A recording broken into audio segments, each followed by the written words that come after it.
Especially the emotional part, and I really would definitely want to kind of emphasize this with you guys. This is a very emotionally charged job compared to other jobs. I mean, a lot of jobs, like I'll run into people like, what do you do? I do IT. So translation, I sit in front of a desk doing this all day. Yeah. I remember one time I was like, yeah, well, I buy and sell energy.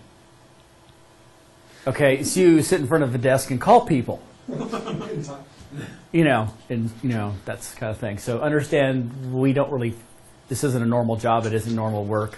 So yeah, you're on your feet, you're dealing with the physical stress on top of it, and then you're dealing with, the mental stress of, hey, I got to get to this place, I got to start thinking, I got to start, dealing with this patient, then you got to deal with the emotional stress that comes with it. Like I said, you're going to deal with a lot of emotionally charged people, you're going to get people that'll just, you'll see a lot of depressing things, and then you'll see some things that will just really just aggravate you. And I mean, is it easier at the longer you do it? Do you kind of become numb to it? Or? Yes and no. I mean, it usually gets down to like there's certain things that will drive me crazy. Kind of like don't wear gloves and drop a needle. Mm-hmm. That'll just set me off in a heartbeat. But a lot of other things will be kind of like whatever. Or like here's like an example. You're going to pick up a lot of people that are they want to be argumentative with you. When I first started, I'd really kind of get argumentative with them back. Versus now, it's like a lot of times it's just kind of like, okay, or you need to come down here. So I mean, it's just kind of like, I'm not really playing into it, so. So anyway, physical injury risk reduction, okay. Understand, like I said, we're going to be picking up, I mean, like I said, the big always thing is the other person that's on the third floor weighs over 300 pounds and diabetic CHF, kidney failure, and name everything else on the block. And like I said, you got to worry about it. And like I said, I'm really carrying people downstairs. I mean, I don't know if you guys, some places actually have little stair chairs, or you have to get the little, we used to call them the butt buckets. They're just canvas bags with basically just little sewn in straps to grip onto, and you're like doing this. I mean, you're going downstairs. I mean, it's like it's not a safe place all the time. Disease resistance, can I talk about that? We would like to think that because we're around so many sick people that we get better immunity. That's not necessarily true. If anything, it's probably more of a tax on our immunity because we're always getting hit with something. I mean, I don't know if you guys, when EMS people get sick, I mean, they usually get really sick. And of course, they show up to work, which is even funnier. And you're like, why are you? In fact, I remember one time my commander was like, why are you here? You really need to be at home. And of course, I'm like, but I got overtime coming. But of course, if you wanted to skip a day, yeah, I'm sick, I'm horrible. So, is that ethical? I called it a mental health day. It is. I think it's so, your PTO or whatever. Because you went on your sick days. I'm sick of work, sick of being productive. I don't know. Just have to have a cough with it. Define. Accurate and quick decision-making skills. Understand the more stress, the more that's going to dip down, and the more it's going to dip down. To kind of answer your question about getting used to it, we'll come that towards the end of the show. But yes, there's actually a little analogy I kind of put of being chased by a buffalo. So, and decreased risk. Something funny, Mr. White. I'm just waiting to hear this. The buffalo. The middle picture, I think. Again, from Colorado, right? The mascot of CU is? Yeah. So decreased risk of personal life effects. So understand physical well-being, obviously, physical fitness and personal safety. One thing I can encourage anybody to do is get into a physical fitness program. Okay, it's physical work. I mean, one thing, give police and fire credit for, it's very ingrained in their culture to stay very physically fit, and I know, remember AFD was giving incentive pay. You get incentive pay if you could meet the physical standards. Williamson County, I think they took it away because of budget cuts, but if you're a part of a club, you did this, you could get an extra $300 a year, and plus they had places you get, gym memberships at discount. Do it, guys. I mean, really, this stuff is a lot of wear and tear on your body. And especially, for example, when you go through the whole stress process, one of the things that gets released is when you get hit with a lot of epinephrine, and two, you get a release of a lot of cortisol too, which stops the immune system because it's thinking we're in, we got to run in gun mode. So physical fitness is very paramount, and like I said, you want to last. You don't want, a lot of us for years are always afraid of, I'm going to get a back injury, what am I going to do? What do you do after that? Especially when this is your livelihood, you're taking care of family. So you got to be on top of your toes about that. Personal safety, I'm going to tell you right now, all it's going to take for you is to get spat on or hit, and that will make perfect sense to you. And I'm glad I have that problem with a lot of new students. They're kind of like, it's not to be insulting, but they just don't grasp it until that one day somebody clocks them and you're like, oh, wait. Because after that, you just don't forget. You don't forget at that point. So emotional well-being, like I said, it's emotionally charged job. Take care of yourself if something's affecting you. One thing we're terrible at is like going to therapy when probably a lot of us should. We are, type A people. We want and love stress and being in stressful environments, and we love the challenge, and we're also very self-destructive. And I'm sure we are. We are a very, wow, I'm going to take back some of my bad things I said about you. Okay, maybe not. So, no, they're like I said, I've seen a lot of heavy drinkers. I've seen just a lot of, like for example, adultery, that kind of just negative behaviors like that. So just take care, don't get into stuff that is going to cause you more emotional harm in the long run. So anyway, physical fitness reduces risk of some injuries. Okay, does not provide injury. Adverse physical effects may be cumulative. Like I said, it's not, if you get a big back injury, that's pretty obvious. It's the ones that slowly creep up on you.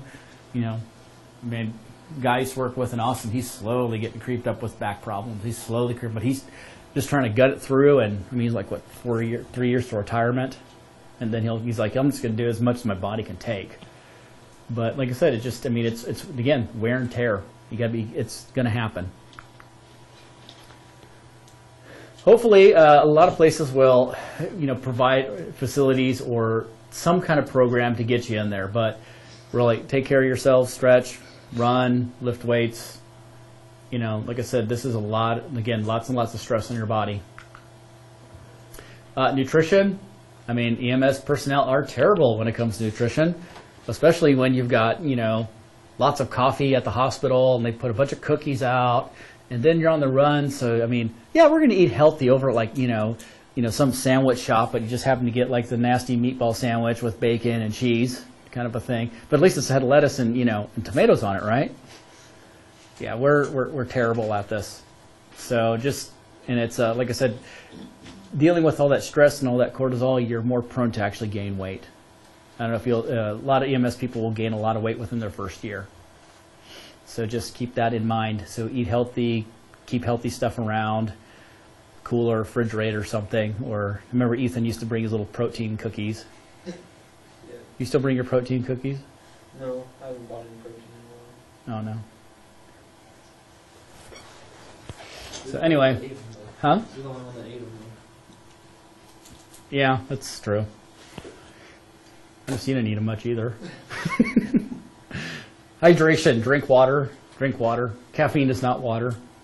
Or, like in my case, brat coffee. We used to make a joke yet, we'd pour some brat coffee and then put some water to cut it. Because yeah. And actually, the sad part is you actually learn to like it. You're like, oh, this is pretty good today. Then actually to make a fresh pot, you're like, Is this Starbucks? Is this Starbucks? Yeah, Starbucks is an enemy. Starbucks is terrible for us. Feeling miserable, tired? Well, it's 10 o'clock at night. Starbucks is open. Perfect. Let's go get loaded up on an espresso or something, or a latte. And then I can last all 24 hours without sleeping. Yeah, so we're already pumped up full of adrenaline. We're already tired and stressed out. And now we're going to add a stimulant on top of it that's good. That's a diuretic. Yeah. So yeah, I actually used to be like a pot-a-day coffee drinker. Very easily. So rest. The thing about you're going to realize once you get off shift is, once you get off shift, you're gonna need to take a little time to unwind. You're not going to be able to just, hey, I'm going to go to bed. Even if you did sleep that night, I mean, you don't really sleep. I mean, you really don't sleep, on shift, because they're part of you that's still kind of, monitoring, waiting for something to happen, or in my case, I'd actually go to sleep, then I'd have dreams that I was at work. When I was at work, and then you'd wake up and you're like, what the hell? So you just don't really rest. So just kind of understand that. So when you get when you get off shift, take some time to unwind, watch TV, do something, whatever. My big thing was, I'd go home, get on the internet, and see what was on Yahoo News. Circadian rhythm. It's depending on where you work. That may get all shot. Vacation time's really good for that, to kind of get yourself back on track. In fact, I remember when I left Austin, I had about a couple weeks in between before I started Wilco. I like literally slept like a week. Yeah. It finally, I was just like, finally it hits like, I can actually just give up. And I just slept for like about a week, and it was bizarre. I'd get up for a couple hours. I was like, yeah, I got to do something. I'd lay on the couch. I'd be out again. And I guess I need to go to bed. It was good. So hopefully, a lot of places are trying to get better about that. They want to try to get away from 24-hour shifts. 24-hour shifts are really, at the call volumes that we're running overall, the 24-hour shifts aren't good for us at all. Even fire department's going to be running into that problem. And actually, kind of the ironic thing, like FDNY, they have like a 16-hour shift and an 8-hour shift rotation. But they do so many trades that they go back to 24s. What was the original, the reason for the 24-hour shifts? What's the justification for it? What's the justification? Fire departments used to, when you were a firefighter years and years and years ago, these fire guys could literally live at the station like 25 out of the 30 some odd days of the month. So that's where a lot of that comes from, because, if you're the firefighter, because they weren't always a group. It was always like, somebody there at the station who lived there, and then obviously they relied a lot on volunteers. So that's where kind of a lot of it developed. So when we put more crews in, we need somebody always there. Well, we kind of build and build and build. Obviously, the busier places, it was just kind of like, okay, wait a minute. You're running. You're not resting. You're not going to be able to perform well. And that's what's kind of a crux in a way, because when we know it's terrible, but at the same time, a lot of people don't want to give it up. Because your thing is like, well, you don't understand, I'm off for 2 days. I take 1 day off, I'm off for 5.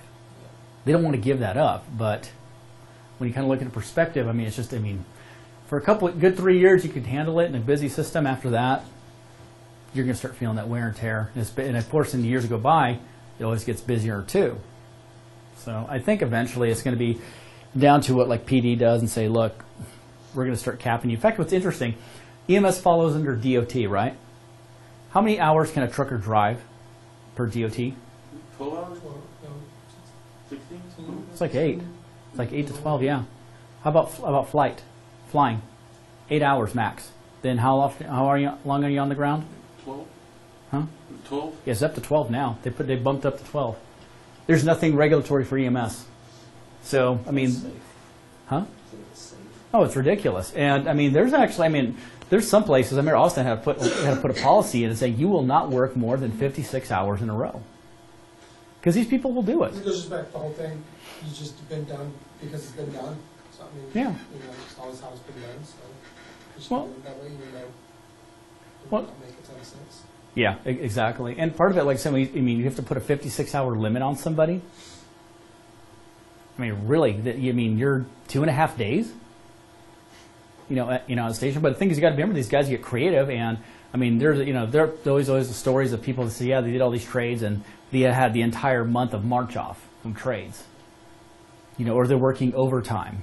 That's another way they kind of make ends meet, or they get really addicted to the overtime checks. But yeah, it's personally, I'm just kind of in the opinion now, no more. I honestly think 10 hours should be the cutoff, even though it may not be feasible per system. But after you think about, most people take about 30 minutes, maybe at least 30 minutes to go to work, right? How much time did it take to get ready? Maybe another 30 minutes. So there's another hour out of their life. and they come home, and how long are they going to take to wind down? Probably another hour. So all they're doing, having somebody go for 12 hours, come home, sleep, get up, get ready to go do it again, I think is ridiculous. But that's just kind of my 2 cents. It's cut it at 10 hours and just make it a federal law. So, habits and addictions. You know, tobacco's bad, right? Okay. Okay, what about drugs and alcohol? Yes. Only not if it's prescribed, right? Got my Flexeril, I got my Ativan, got my Norco, I'm good. Yeah, I can remember the days we'd get off shift at 8 o'clock in the morning, and by 9 o'clock we were in the bar. In uniform? No, we took our shirts off. We took the shirt off. Just the top thing. Yeah, but they all knew who we were.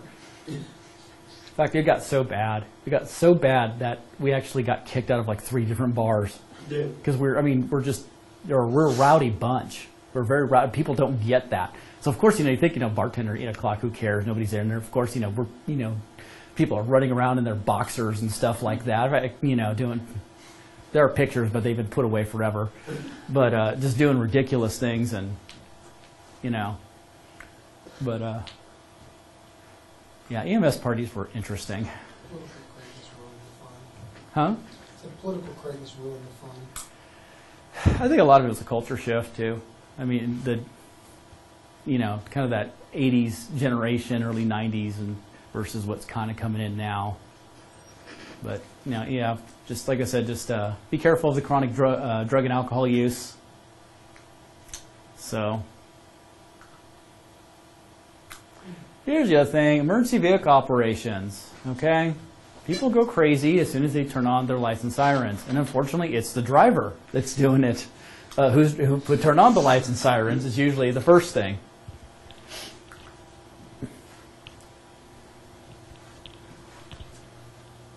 Okay, a lot of this stuff, believe it or not, is because of the driver. A lot of these accidents are usually due to the driver. You have those occasional accidents, like maybe it's a weather, or maybe they've been working too long, or maybe somebody really just panicked and cut them off. But a lot of it, is because driver was being a screwball. Driver becomes a screwball, we get an accident. So understand, it's the greatest risk of death. In fact, I think most of our line of duty deaths have been from, vehicle collisions. In fact, I remember a guy at Marble Falls a few years back, dead vehicle collision.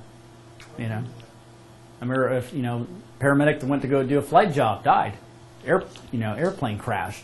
Just stuff like that. So ideally, you want to have EVOC or emergency vehicle operations course, and like I said, a lot of times they'll put you in something that either an ambulance that has skids, make you feel like what's slipping on ice, or they'll make you go through an obstacle course to kind of give you an idea of how to gauge reaction time and so forth. So, but the thing is, understand this: emergency driving seldom saves much time. It's pretty much you turn on the lights and sirens. It's just saying a nice way of saying yes, I can legally run the red lights and in front of me and cut over traffic and therefore do what I need to do. But like I said, most of the time I think they found statistically, especially inner city, going emergent versus non-emergent is like 1 to maybe a minute difference. It just doesn't make that much sense. But I think, like I said, you could probably make more of an argument of getting rid of lights and sirens than having them. But perception is going to be an issue here. And we talked about due regard, safety for others. Like I said, law says we'll let you go break all these laws, but you screw up, oh God, you're a dead man.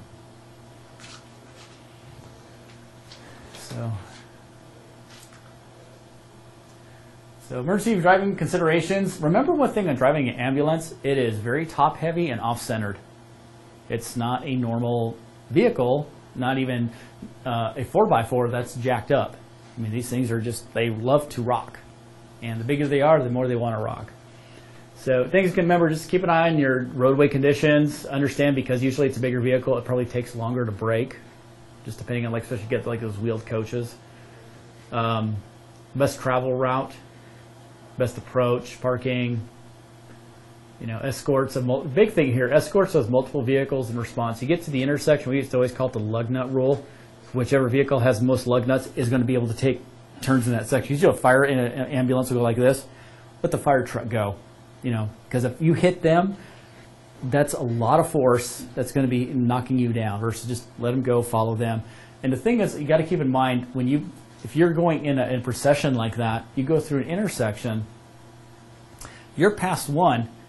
The yo-yos in the intersection thinking, oh, that vehicle's done, we can keep going. They don't think there's another vehicles coming behind them. Other thing you got to worry about is, and cops are notorious for this, they love to go around you. You could be going 90 miles an hour. If they can go around you, they will. So just kind of keep an eye on stuff like that. So, but yeah, remember the intersections. It's just, it's just, four-way death trap. Partner assistance, usually you have your partner, you have my partner, clear, right? And usually I'd still look right anyway, just out of habit. But minimize distractions, we used to play a lot of, like let the bodies hit the floor going emergent. But so seatbelt, airbag should be a problem. Sleep deprivation, med use. Understand if you're even if you're like on a prescribed medication that can alter your driving, that it still puts you at fault. Okay. Wouldn't you not be at work? You'd be surprised. I know. Yeah, you can just take it where you want. Yeah, you'd be surprised. People's like, well, I took a Vicodin or I took a Flexeril, in muscle relax. You're like, okay, Emotional and mental well-being. I've seen some people really irritated, and you watch them grind and tear up the vehicle, and if they're really pissed off, cut off other drivers. It's kind of interesting. So you got that much, that big, large vehicle, and all those lights and sirens, and you're angry. That can make a good day. Women, no offense to women. I worry about you. Other considerations, emergency vehicle operation refresher training usually doesn't happen, which is sad, but probably should. They should have like a review day of just saying, hey, this is how it works, and make sure you're still on top of everything. Identify ways to reduce emergency response and emergency transfers. That's where you see where we got a lot of the online triaging. That's a guy named Jeff Clausen's system that came up with that. And he said, well, under this circumstance, send them non-emergent. This circumstance, send them emergent. And the thing is, it's just, even if you go emergent, does not mean we have to go, extra silly emergent, back to the hospital. You got to remember, you've got a patient back there and your partner is not, seat belted. It's very easy to make this a very big accident and everybody tumble. And I've had it a couple times where your partner's like, yelling you to hold on. And, I remember one time I was actually holding on to the rails because I was standing over a patient. I think I was trying to get in like an IV or something like that, holding on the rails, holding down. And the patient's kind of looking at me. And then I can feel the inertia. And I'm like, oh, this is going to suck, as you hit the brakes. Or, a lot of times they'll have like a big nets. He's commonly called them the cattle catchers, because you go slamming into them. Usually, ideally, the way they're supposed to work is that you slam into them, it catches you. Problem is it catches you and ricochets you and throws you around back into other equipment. So. Not to mention all the stethoscopes and virus bottles that hang from. Yeah, exactly. Yeah. You got a 20-pound monitor that, Sharp. all the other loose stuff is coming right behind you too. It's a death trap in there. I mean, really, it's just. Good God. Lifting and moving. Remember, use your legs, not your back. Keep your back straight. We're not designed to do a lot of that kind of thing. So how do you, what causes a back injury? Overstressing. What is a back injury? Usually, most of a back injury is usually muscle in nature. You can actually do, long-term damage to your discs. And then next thing you know, you've got the vertebrae grinding on each other here. That's a good time. How do we minimize our risk of back injuries? Proper lifting. Proper lifting and help. Get help. So, like I said, physical fitness, keep yourself strong and healthy, body mechanics, and reduce the load. Get more people if you need to. If people want to get upset or whatever, or, you got to wake up a fire crew, you know what? Let them be upset. They'll go back to sleep. It's better than, doing this and not being able to do much.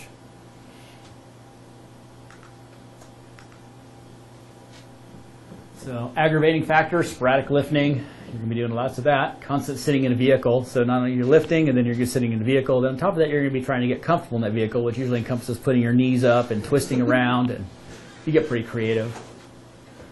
Burst of exertion without a warm-up. Common.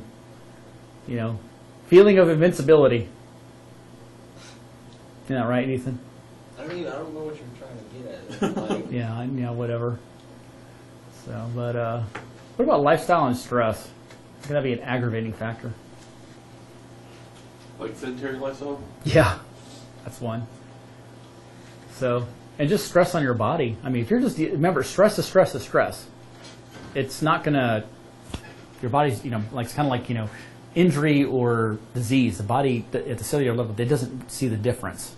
It's just, it is, and it just causes the same thing. So lifting, moving, tips, evaluate the situation, plan ahead, know your limits. Please know your limits.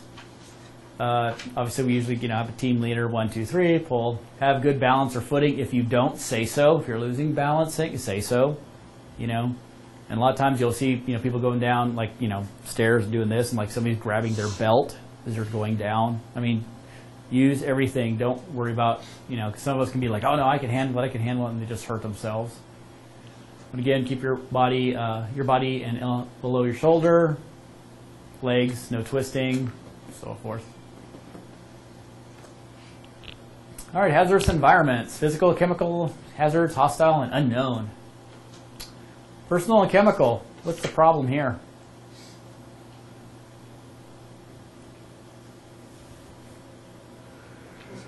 There's nothing holding like the holes. Yeah, it's just you just cave in. Yeah. Oh yeah, this is screaming collapse. So a lot of times when you see stuff like this, remember, don't put yourself in the dangerous environment. Make sure you've got everything safety-wise already in place before you go in there. I mean, you injured and dead is useless. That just remember that. And I think of telling EMT school when it comes to safety, first it's you, then your partner, then it's everybody else in the world.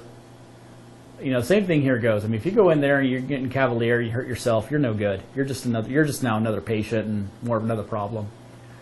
Noise, obviously lights and sirens is going to be sirens are going to be a big one. Traffic accidents, what's the problem? What could be the noise level there? Not so much. Extrication. That can get really noisy. It can be really noisy. Chemical substances. Anybody ever walked into a meth lab? Things are going to change, man. So again, confined space. Obviously, you see right here. Just buried alive.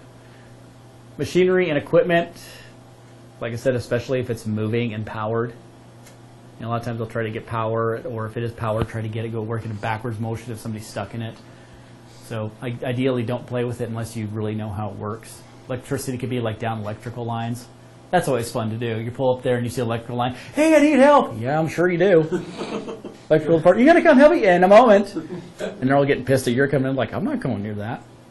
Oh, we want to talk about electricity. This was... talk about having, exertion from doing nothing to, maximal sprint. So I'm at a standby at a structure fire down in South Austin.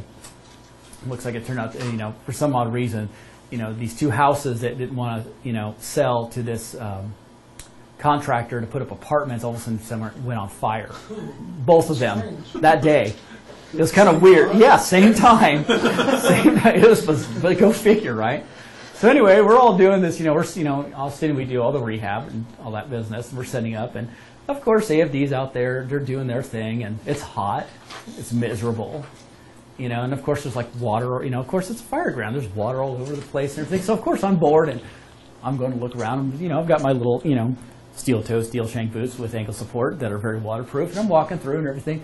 All of a sudden I see about 2 firemen sprinting toward me, and I'm like, what the f-? All of a sudden you're, power lines in the water! Pew! I'm going the other way. So there's a good electrical hazard right there. I didn't even see that. Yeah, you really can't, but you're, in your mind you're like, I'm gone. I'm getting out of it. Worth the effort. Yeah, you really, if it really was going to zap you, you're done. But it's just that, yeah. It's kind of, some of those moments you're like, why are these guys running away? You're like, uh-oh. They're not supposed to do that. So, Hearing protection, a lot of places do one. They move the siren that's like below and in front of the engine. Before we used to put it like right on top of the cab. I don't know why, but it's like, oh yeah, that'd be a great place. Everybody can hear it. Now, well, a lot of, you know why I don't hear so well. I'm looking like, did I hear something or did I not hear something, kind of thing. So, but yeah, now they have like usually good places with issue hearing protection of some sort. Awareness and training. A lot of these get reserved to what they call, special operations units because it's more advanced training to operate in that. It's just like, yeah, it's the same medic skills, but you need that training to deal with being in confined space or hazmat, or I like put these guys through like usually a tox medics course and at least an hazmat operations course, if not a technician. So you can have that dual function there. Hostile environments, incidents on the roadways. You know how many people really like to, slow down? Yeah. Yeah, they don't. Yeah, just remember that. People do not like to slow down when you're out there. And industrial response, depending on what kind of equipment or what they're building or what they're doing, you don't know what you're walking into. I mean, you really don't. Assault and domestic violence. You're going to see a lot of that. The question is police there? That's years ago, we used to just go walking in, or we'd go walking in with police. Now it's kind of like, just let the police go in, let them take care of it. They're the ones who's, got the, body armor and the tasers, and, they're there to take that punishment, not us. Congregating intoxicated persons. So there I was one day in Austin, and we were supposed to be at station, even though the computer said we were at station. We're at Medic 3, we're down goofing off over at Medic 6. So we're like, yeah, we probably ought to get back to our station since we're not supposed to be floating. If you put yourself out floating, you get tagged for a call easier, versus if you're in station and said, well, you knew you're going to be having X amount time delay, therefore they're going to find the next doing this. So, of course, we're being unethical, I guess you could say.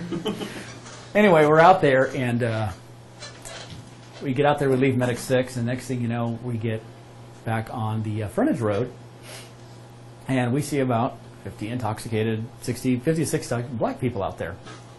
They're all waving us down. Okay, crowd departs. One person lying in the road. Keep going. Crowd departs. Second person lying in the road. Okay, get on the radio. Hey, we got this.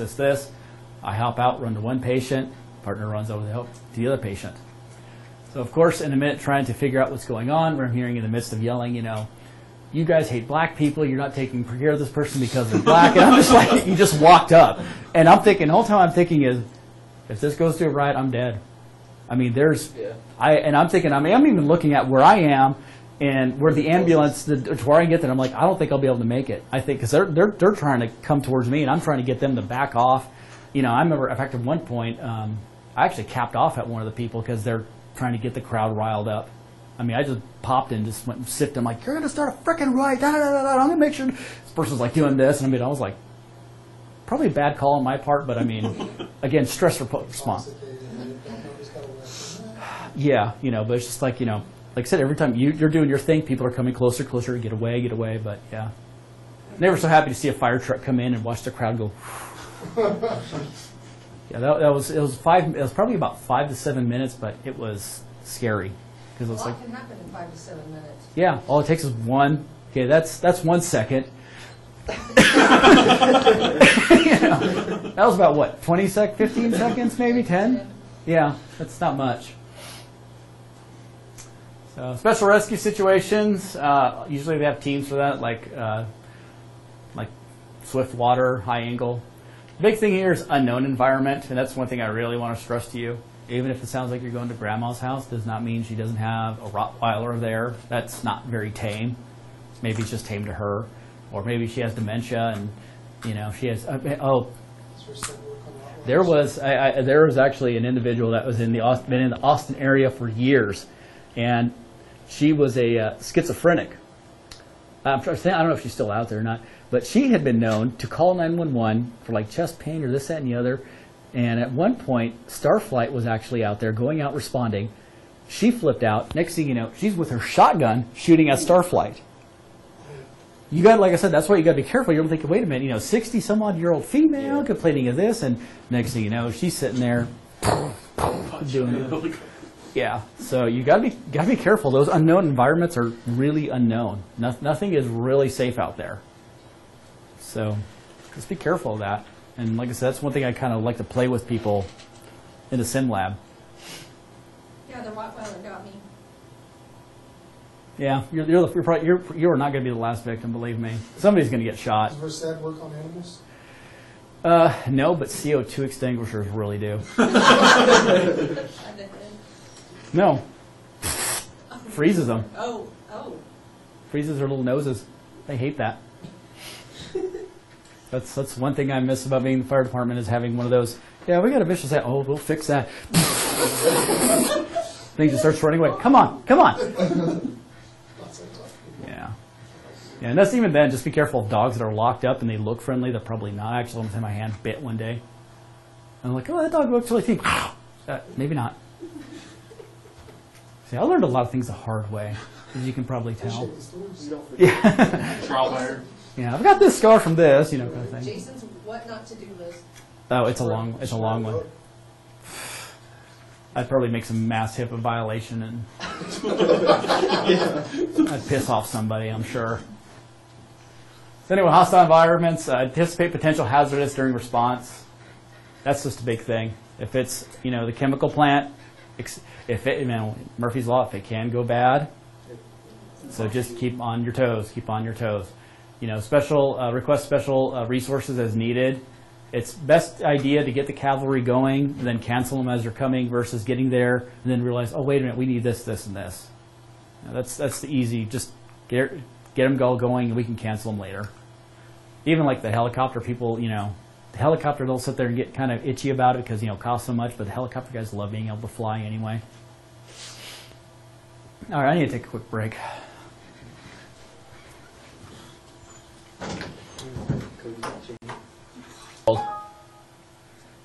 Anyway, infection control and disease transmission. We talked a little bit about disease transmission, and this thing is such junk. And in the last show, and obviously disease is we're going to talk about disease is the greatest concern, and infection control measures, and post-exposure, so forth.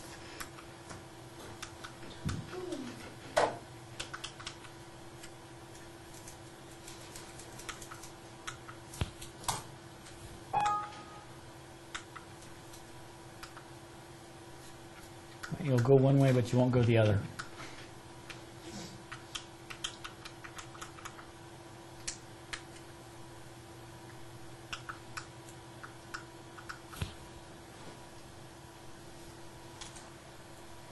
It's not doing anything. Wow.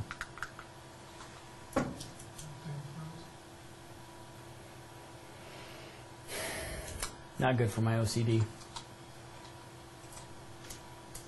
Okay, biggest concerns we have is obviously AIDS, hepatitis. Actually, it's hepatitis C is ones we really need to worry about, and tuberculosis. Tuberculosis sucks because you'll kind of get exposed and not really know it, and you'll kind of find out after the fact. It's like, oh yeah, that patient was, no tuberculosis, so kind of keep an eye on that. The AIDS and the hepatitis are pretty good.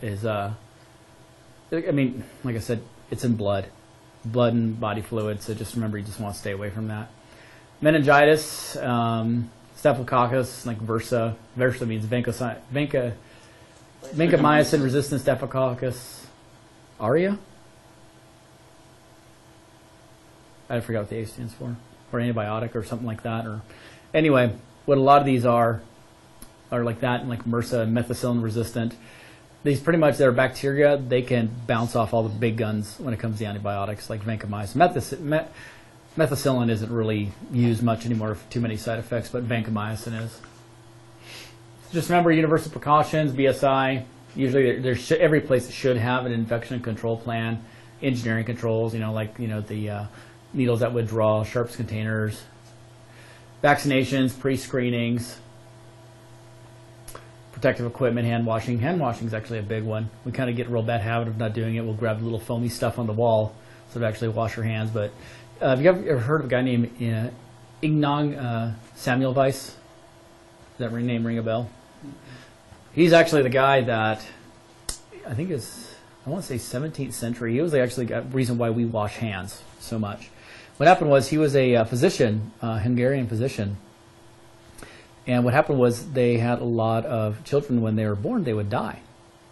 Kind of that, maybe this kind of those things. I was just like, well, maybe it's just kind of how life is. Well, anyway, what happened was that him and a bunch of physicians went away. I think they were kind of like doing one of the little conference deals. And the only people there were the midwives. Well, all of a sudden, these children started living. That group of children did fine after birth. So they came back, and what happened was they found out the problem. These guys, before they were actually would deal with patients in the day or dealing with, patients or dealing with birth, they were too busy, cutting up cadavers and playing in cadavers. And they weren't washing their hands. So next thing you know, they're delivering babies and they're spreading infection from diseased body to baby, and that was killing them. All of a sudden you realize the doctors are the ones killing the children. So that's where a lot of the hand washing thing comes in. Actually, it's hand washing and housekeeping has probably done a lot more for infection control in a hospital than anything else. Decontamination, every place should have a decontamination procedure, and usually decon on a very light level is, we go through with some kind of antiviral, kill-all, or the baby death wipes, as sometimes we call them. These little wipes that kill everything on contact, and we'll just kind of wipe down the ambulance. Worst case scenarios, you might actually have to get rid of the worst case scenario. You actually have to get rid of an ambulance and bury it under so many feet of ground because of just, tox exposures. So, how do you define exposure?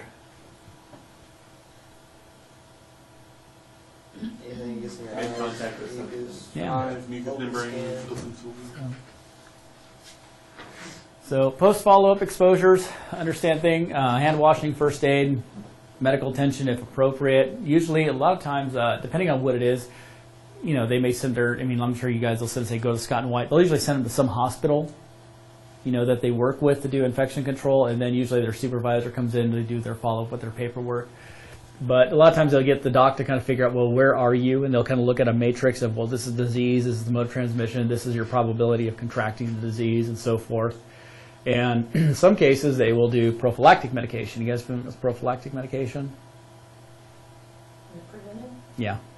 And usually, a lot of times they give this for HIV, hepatitis, and whatnot. And these are there are a lot of retrovirals and antivirals. And I'll tell you one thing, they will kill anything you got in your system, and if not kill you. I think I was telling you about that, did I tell you about the nurse that had a hep C? I used to know a nurse, and she was doing a procedure, and she stuck herself in a needle from a hep C patient. She was on prophylaxis for a year because she actually seroconverted and everything, and she was on prophylaxis for a year to the point where she actually came down to there was no viral load. But she was telling me it got so bad she'd walk up 5 flights of stairs and she would be winded. That stuff taxes you bad. So as she put it, she spent the year on the hospital's dollar, just trying to get over this. But prophylaxis is it's a mean medication, but the idea is we can get that in you now, and if anything's floating around, we're going to kill it off. So, and again, they'll do baseline testing, and then hopefully, again, like Ryan White Act and all that stuff, we'll try and get blood and make sure that, or if it's unknown exposure to kind of see what's going on, then usually it's like a follow-up testing, so many 6 weeks, and then 6 months, and then if nothing's showing up, they'll just leave it alone. Sources of stress, or death and dying, recognizing stress and stress reduction. Understand stress is a non-specific response of the body to any demand placed upon it. Okay, that's what stress is. So either it's emotional or it's physical. We still do the big catecholamine dump. Heart rate, dump catecholamines, got adrenaline pumping, epi, norepi. We start releasing cortisol. We're ready to go, right? And like I said, it doesn't matter if it's physical or emotional. Both will trigger the same response, right? And the other one, of course, challenge, which a lot of us kind of look at it. Other sources of stress, relationships, health, safety concerns, financial concerns, that's a good one. Work, shift work is our jobs, because it's very erratic, can put a lot of stress on different parts of our lives, with relationships, with a lot of things, and like I said, just dealing with the death, the sadness, and so forth. Then, of course, we start dealing with the daily life of, noise, schedule, people, household, and just a lot of times it's just you kind of realize, especially with EMS personnel, it's that you're dealing with so much stimuli. That will almost stress you out to the point you're just like, I just want the world to go away. And I've seen that happen with a lot of paramedics after so many years. Like they get a bit antisocial. It's like they just don't want the stimuli because they go to work and they're dealing with so much stimuli. It's like they want to go home and have no stimuli. Just to kind of recover at that point. So anyway, obviously stress. We have the alarm reaction. Boom, drop. Catecholamine dump. We get up and go. The resistance reaction is this is what I was talking about. Being chased by buffalo. So if you get chased by buffalo, let's say what happens. This is what happens. You get this stress. You get this spike of catecholamine dump that goes like here, and then after that it goes like this, right? Well, what if you get chased by buffalo on a weekly basis? After a while, it's kind of like, it's not that bad. You get a little bit of reaction, but it's not that bad of a reaction because, your body got used to it and it's like, okay, I can adapt with this and so forth.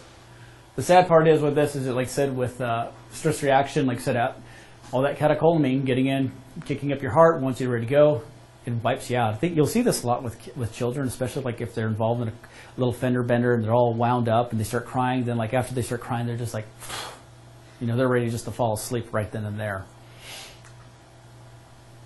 So signs of physical stress. Things that are good things to keep an eye on. You think? Physical obviously is headache, fatigue, insomnia, muscle ache, stiff neck, heart palpitations. What's a palpitation, by the way?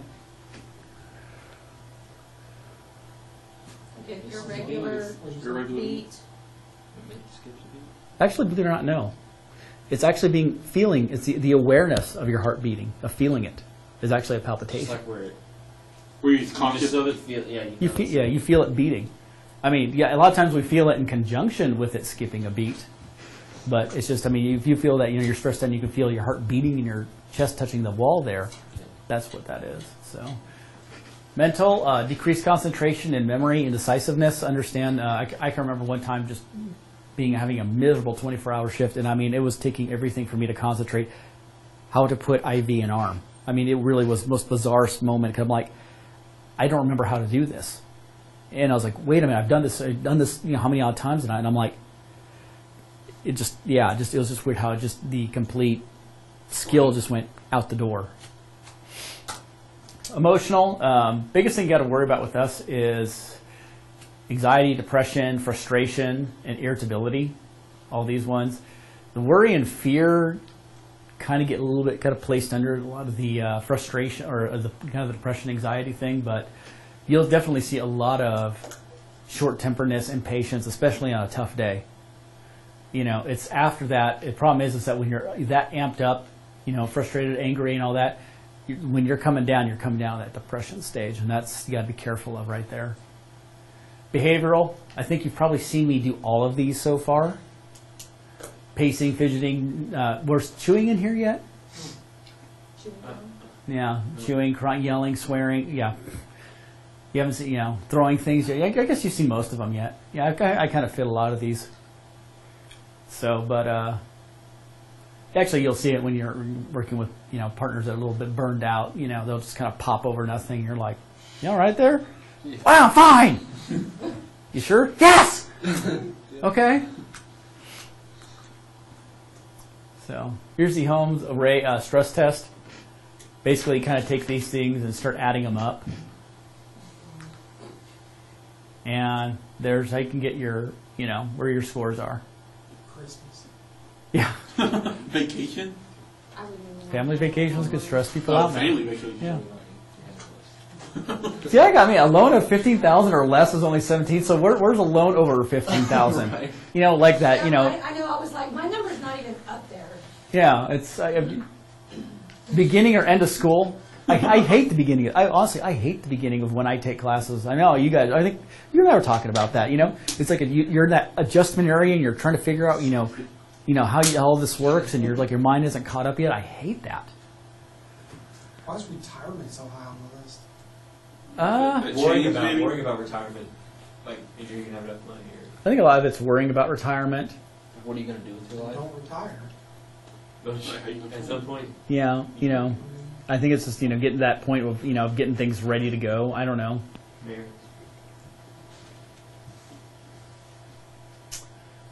personal habits revisited. You know, like if you start seeing me drinking a lot of coffee again sometime, or Like caffeine. smoking, like if you quit. Yeah, that's a good one. Habits revisited. Trouble with boss. I'm actually getting better with that. So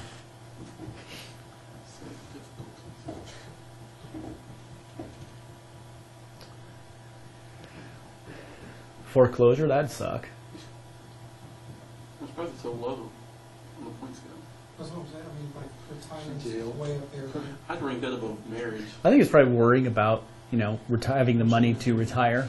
I mean, a lot of people end up relying on Social Security, and you're going to see that.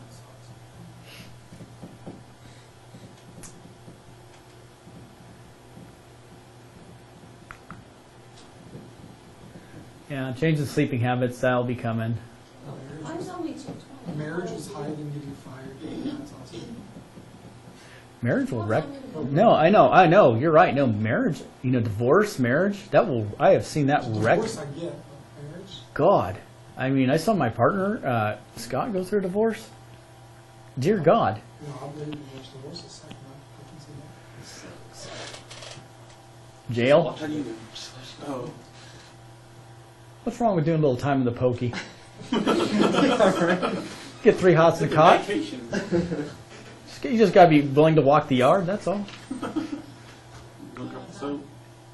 The problem is, especially with type A personalities that do this job, we love to compound this because we always want to keep busy and keep doing something, and you got to be careful we build our own stress. So, physical signs, stress, again. Stress recognition. Okay, understand, realizing, like I said, recognizing that's there, and that, like I said, and what can you do about it, and maybe just kind of realize how you're compounding it. A lot of stuff is obviously nutrition's, fitness, sleep is a good one. Rest, away from work and stressors. I really, really, really encourage you guys, especially you guys who have lives prior to EMS, that you keep those lives prior, because you get very ingrained in being around EMS and EMS workers, and of course, what do? We get together and we start complaining about work and talking about calls, and your life kind of gets rounded about work, and it's not a good thing, And then after a while, you're like, I just don't want to hear you guys anymore. But not that I know from experience or burnout or anything. But yeah, no, really make sure you have a hobby or something that's not work or EMS, because I mean, I've seen a lot of guys that getting overtime hounds, or they work part time here, or like full time at the fire department. They're working part time on the ambulance, or teaching this. It's all work related stuff, and versus doing something like, just if you're gonna get a part time job, do something that's like selling, like I don't know, bait for fishermen. Something that's just so non related that's not gonna stress you out. Or think that'd be a little stress to work? Yeah. Death and dying. Oh, okay. You understand people are going to die, right? You understand, and you're going to be able to do everything perfectly to the letter, and you know what? They're still going to die. They're going to die. You know what's even going to be the funnier part? You're going to have those days you're going to be screwing up everything left and right, and you know what's going to happen? Yeah, that's right. Yeah, just, my first partner I ever had said, just remember, God saves lives, we do not. So I always kind of took that with a little stride. But yeah, I mean, it's just, people die. It's just part of life. If you ever want to read an interesting book, read Sudden Death and the Myth of CPR. And actually, I think I was telling you about the beginnings of how they talk about CPR and the origins and all the business. Well, another part of the book, it actually talks about our perception, how much our culture has changed its perception of death. For example, years ago, if a loved one was dying, or a family member was dying, we watched them, everybody in the family watched them die. I mean, they're in the house, they died in their beds and all that other business. We saw the process. Now we've completely removed that process. Person's sick, dying, we take them, we put them in a truck. If they don't see them, we take them to the ER, and a lot of times they don't see what's going on behind the curtains. They hear a lot of things, and they're set, or they put in a room talking to somebody, then they come in and find the ultimate final resolve. That's what that entire journal Yeah. was talking about. What was the name of that book you said? Like, you've always taken, the family's been taken away whenever there was something bad happened, and leads to increased lawsuits and stuff like that, because the family can't see either the process or what all goes into trying to say, family member sick, they go on the ambulance, or they go, or the back room, and somebody walks out and says, oh, they died, they don't see Yeah. the Oh, yeah. diagnosis, and it causes more problems, and letting them stay there and actually see what goes on. A lot of times the family members will be the one to finally say, all right, stop, that's enough, Yeah, and it's. I've seen some hospitals actually. Well, when they're coming towards the end, I remember I saw this in Colorado, and they were coming towards the end of a code. They'd pull the family in to see what was going on. Yeah. And when you're out working arrest, sometimes it's gonna take you a few years, because once you're actually really comfortable with what you're doing. I remember before I left Wilco, I remember the last arrest I was working. I was sitting there running the code and talking to the daughter at the same time. Say, yeah, this is what we're doing. This, and that's where you kind of want to be, because then they understand, because they think if you're doing CPR, this person's going to live. And they're like, oh, you're good, you're in CPR again. I'm like, no, not necessarily. Well, this is what we're trying to do, but it doesn't mean this, and blah-da-da-da-da. So you kind of have to kind of walk them with, like, yes, this is going to be the end, but we're going to try and do what we can, but understand it could be the end. The book is Sudden Death and the Myth of CPR. It was actually an ER physician that recommended that. So. What is the whole deal with going from watching people die, like family die, to just like society, them trying to block us from horrific things, like with censoring television and stuff, kind of along that line, like. You really want my personal opinion? Oh, true. I don't know if it's true, but I'll give you my opinion. We fear death. Death is this bad. Has always been this bad thing. Why do we prolong people that are, like I said, are terminal cancer patients? We just try to push them through when their quality of life sucks. We don't want to die. We have this thing of fearing death versus, I don't know if it's a Judeo-Christian thing that kind of came out of or worked its way out of, but we don't want to deal with that. And I think it just got so over ingrained, then we took it to the extreme the way it is now. Versus, for example, how long do you guys work codes? 20 minutes, 30 Maybe. minutes, maybe.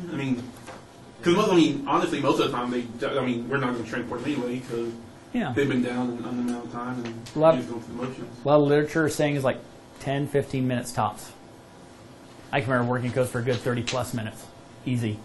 Because we're trying to knock them with every drug and the thing, you kick them back, and then you think about it. It's like, well, yeah, the person has congestive heart failure. They've only got, 10% ejection fraction. Yeah, let's bring them back. So they can sit in a bed and wait for the next one, That's, like I said, we're very, I remember everybody remember when Jack Kevorkian came around, people were giving him a lot of grief about that. But it was kind of like, what? Like I said, why are we trying to, really, don't you think in a sense we're almost trying to play God by trying to prolong a machine that doesn't want to work? It takes personal choice out of it. It's the state saying, Yeah. you can't decide whether you're done or not. Yeah, when my body's ready to give up, the state's saying no, it isn't. We can plug a little bit. It's like, how much can you make the dead horse, keep going? And that's kind of I think it's kind of frustrating because, it's going to vary from, I don't know, I guess your background. When I grew up in Colorado, very, very religious, right wing. They're like, yeah, they're like, damn for certain. It's like, I don't care if I'm paralyzed, at least it's life and I'm awake and I can still do something. And, versus I'm like, no, you know what? You just snow me out. You just drop a lot of morphine and Versed and, my body's not meant to survive. And why are we doing this? So it just depends on your background. So again, response is based on personal beliefs and experiences. Like I said, it's, that guy I was telling you about earlier that shot himself. He was a Methodist, I found out. His wife was Catholic. So it's kind of like, how do you rationalize this one? Yeah, they don't the same belief system. Huh?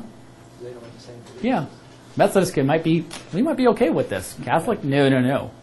Might be a loophole with the Methodists. But like I said, that's the thing you got to worry about.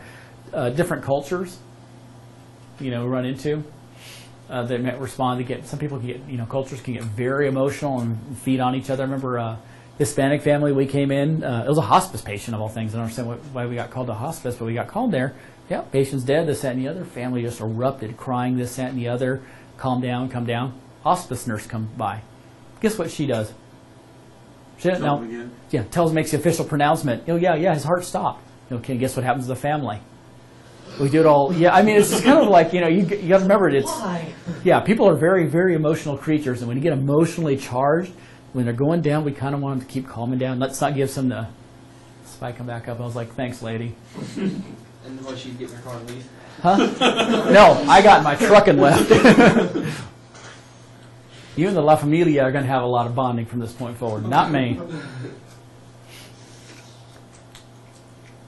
So anyway, emotional, mental well-being plays a major role in a paramedic's response. Personalizing feelings is difficult. Increases the difficulty experienced by a paramedic, especially ones out there that have kids, and you start running on kids. I hear that can really mess you up because you don't sit there and look at that 3-year-old. You think of your 3-year-old, and that could really create some conflict there. In fact, I remember working in a pediatric, in fact, it was a 3-year-old pediatric trauma arrest, and I was like just doing my thing. I'm like, oh, this is something you just don't see every day. And I remember the guy, he would not look up. He just did not want to see the face. So grieving. We have several stages. Actually, was it 5? 5 stages of grieving? I think that's good to know. I think so.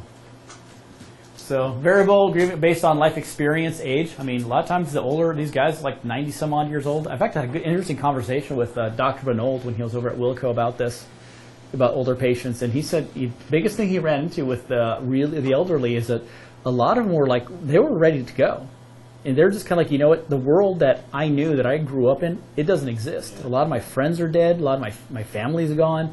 I mean, they're very Morals and ethics aren't even the same. yeah. You know, I mean, some of these guys, I mean, they probably, I mean, God, I mean, and he was telling me, like, I think it was him. I think it was him was telling me about patients he remembered, you know, when cars were around and people were saying, you know, that thing isn't going to last. You know, from that, you know, again, the horse and buggy generation kind of thing.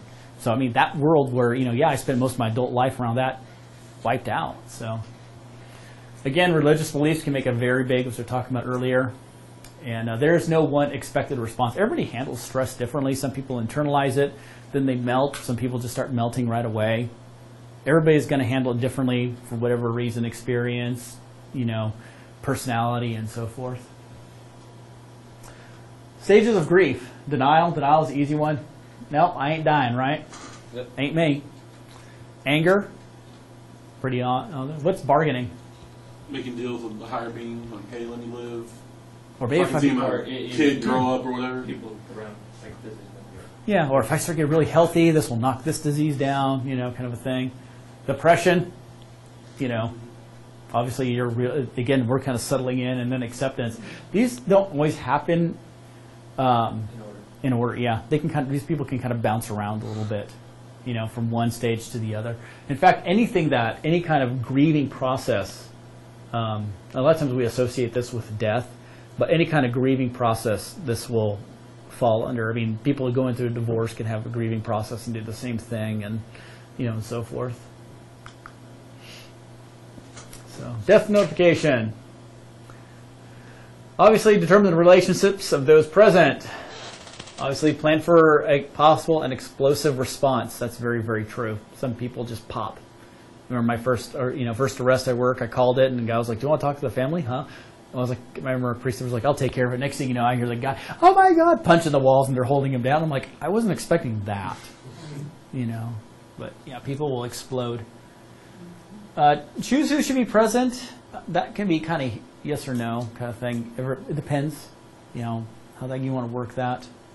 Usually, we want to sit there and say they're dead. We want to make that very definitive term. Ideally, we don't always, but obviously, we don't want to give that. There's hope that they could be spontaneously come back, unless you're San Antonio Fire Department. You guys get that? Some years back, San Antonio Fire Department had made a big faux pas. They pronounced somebody dead.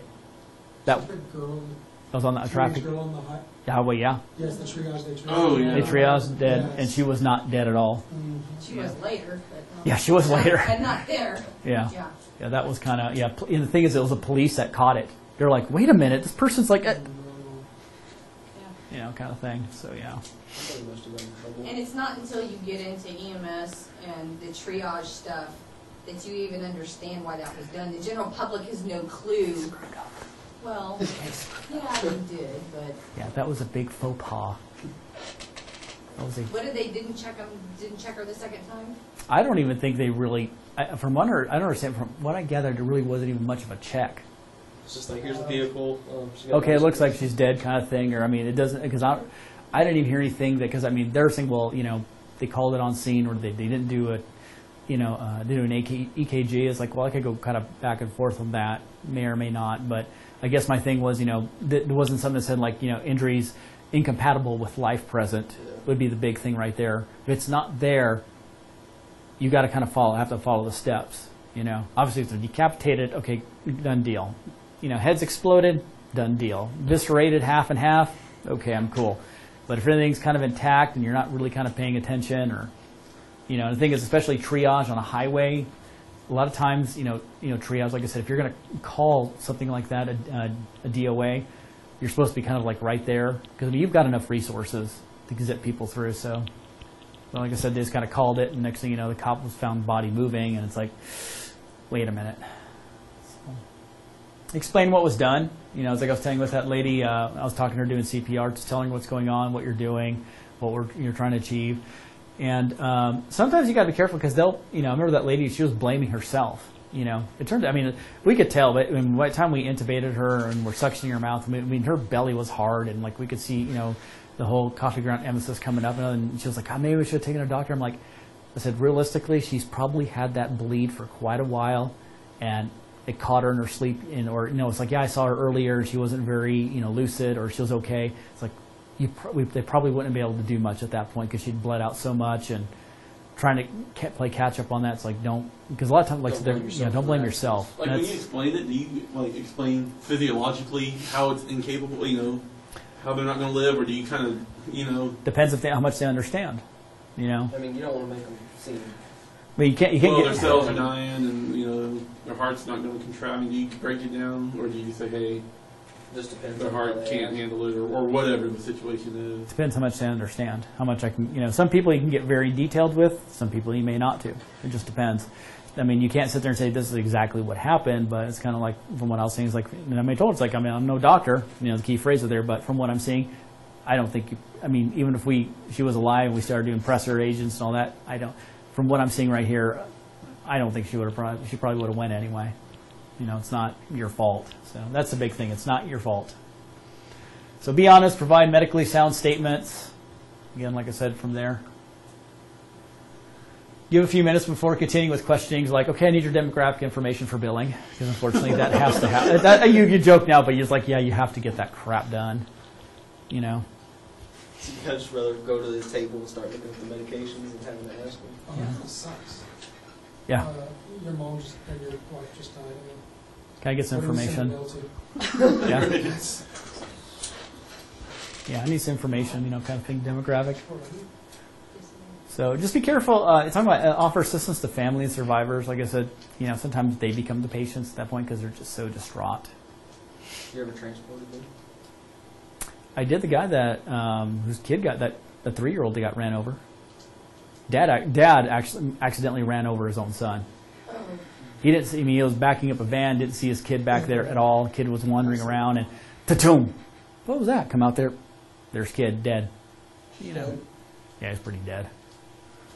So we tried, but it was just kind of like, Too much wrong. yeah, a lot of heavy van over little 3-year-old body. So, but yeah, we ended up taking him in because it was kind of funny because Travis County sends out their little victim assistance unit coming in, all strutting in, and those guys can be kind of 50-50. Those people do victim assistance. Some are really decent people. Sometimes they're just like, why are you here? You're freaking me out if I was having a problem, kind of a thing. And there could be, yeah, we'll take care of it. So we don't know how to handle this. We're going to give this to you. Okay. Call you when we need you. So, but Yeah, I yeah. had them call. I had my best friend's fiance passed away in a motorcycle accident. And Victim Services was calling people to come out and, I guess try to console or something. Yeah. They didn't even say anything to me. They were just like, okay, well, she wanted you to know she needs you out here. And I never even saw her. Yeah. And then, I was just out there with her kids, but he really didn't do much. I've never seen him do much. The intent Matter is, of fact, my husband hung up on him because he thought it was a prank call. begin with. Now, I think that the intent is good, but a lot of those guys, they're usually a volunteer service, and I don't think they really train them very well. And like I said, what they're doing is try to set up a support structure and get everybody, that they need to be, but they're not. You kind of need somebody with a little bit of, real ideally, you'd like to have somebody with a little bit of a counseling experience coming out and talking to these people. So explain the process that will require EMS systems time. A lot of times they'll be like, oh, hey, look, we're calling the coroner's office, the medical examiner's going to come, police is going to come talk to you, just saying this is what's coming up next. And usually you play tag to the police, and the police will be doing the report. Okay, hey, what happened? Okay, who was the doc? What was the time of death? Okay, thank you much, and that's usually how it works. Mental being, just understand it's tied to physical and emotional well-being. Mental and physical go hand in hand. You can't seem to do with one or the other. Actually, all three really work each other to death. We seem to separate the mind and the body, but everything works backwards and forwards. So good decision making and quick actions require mental fitness. I don't know what do you guys think of the term mental fitness? Keep your mind active, I guess. Just hold. I don't know. I had a teacher who did math problems. See you later. I think it was Annex. Fitness. See, I was talking about substance abuse. Perfect example right there. You got any Flexeril? You got any Flexeril? No. I hear Xanax and Flexeril and bourbon go real good. Yeah. It's always scared me though, is sleeping and never waking up. Xanax, that's never. Hey man, go hard or go home. That's true. I don't know. I've read books on mental toughness. They're interesting, but like I said, you do have to take care of your mind. And like I said, your mind is not rational. It's emotional. And we use rational to understand the emotional. So just kind of remember that, because even if you're going to see a lot of things that rationally do not make sense and just occur. So adverse effects on mental well-being, shift work, sleep deprivation, poor nutrition, overload. Again, you tax the mind, and you're going to be set, going downhill from there. Maintain physical well-being, have a realistic outlook. That's the big thing, have a realistic outlook. Our society is very, very idealistic. We are very idealistic and hopeful. And you're going to be dealing with reality. And you're going to be dealing with reality a lot of people have never seen or really don't even know is out there, or they think it's they just, like I said, it's different to sit there and talk about how we can solve the problems of, indigent people or people like of low socioeconomic status or drug dealers or abusers, however that. But it's going to change a lot once you start interacting with them, because then you're going to say, oh, wait a minute, it's a whole different perspective because you're engaged in that situation. So just kind of keep your mind on that one. And the other thing is, for those of you that have significant others that are not this business, be careful with this. They may not understand this at all.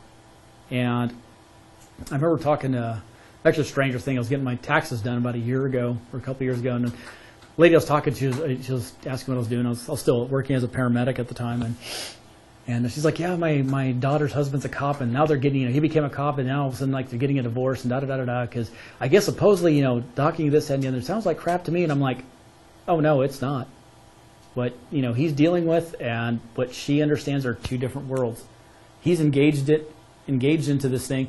She thinks she understands it and sees it from a very, very limited view. And that's, like I said, that's I think it's also why you see a lot of people, or a lot of EMS and fire personnel hang around each other, because they understand each other. They understand each other. It's like, okay, I understand that perspective. A lot of, like I said, when I'm talking to the guy who, buys and sells energy, he's not going to understand about, going into the family and, I'm allergic to crack. He's not going to get that. You know what I mean? And he's not going to find the humor in that either. So you'd be surprised. You'd be surprised. You're going to be sitting there and look at some of these things, and you're going to laugh and find this hysterical. And there are some people out there, they are going to find that just totally offensive. they're just going to fight. Like, how could you say that or laugh that about people, this, that, and the other? It's like, well, actually, it was kind of funny. Guy stick a wine. Guy was dumb enough to stick a wine bottle up there. What would you... Yo, hello? That guy was just a sick, twisted pervert. Yeah, I know, but that's funny. It's kind of like the guy, oh, God, I heard, oh, this was so terrible. Again, good Colorado story. So a guy comes into the ER because he lost his vibrator. That happens on Untold Stories. Yeah, that's kind of a common thing. And I remember we were in the ER that day, and we kept hearing about this, and because of course, somebody hears we got to tell everybody in the ER and all this and everything. And all of a sudden, I remember somebody just comes up, you're like doing this, and you're laughing. I'm like, what? The doctor, I guess, made some comments like, yeah, I don't think I can get it out, but I think I could change the batteries. I was like, wow. This was to the patient, by the way. That's awesome. Yeah. Wow. So, but to understand, medicine has its limitations. It's not going to, like I said, sometimes the best medicine, like I said, if it's time to go, it's time to go. Nothing you're going to do about it. Obviously we're not going to have life, not every day is going to be a life-saving day. And you can make a debt for the patient's day. Sometimes it's just, especially if they're chronic patients and they're frustrated, it's just a lot of people really just like somebody that will listen to them. 9 times out of 10, they just want somebody who will listen to them and kind of empathize. And it's like, okay. So you'll be exposed to suffering, unhappiness, and many dark aspects of society. This does not mean you have to have the same outlook. Just be careful with that. So, and the other thing, actually, I think I kind of brushed over or talked about very, very briefly is going to get help. A lot of us will get very, very stressed. Like I said, we're in a very emotionally charged job.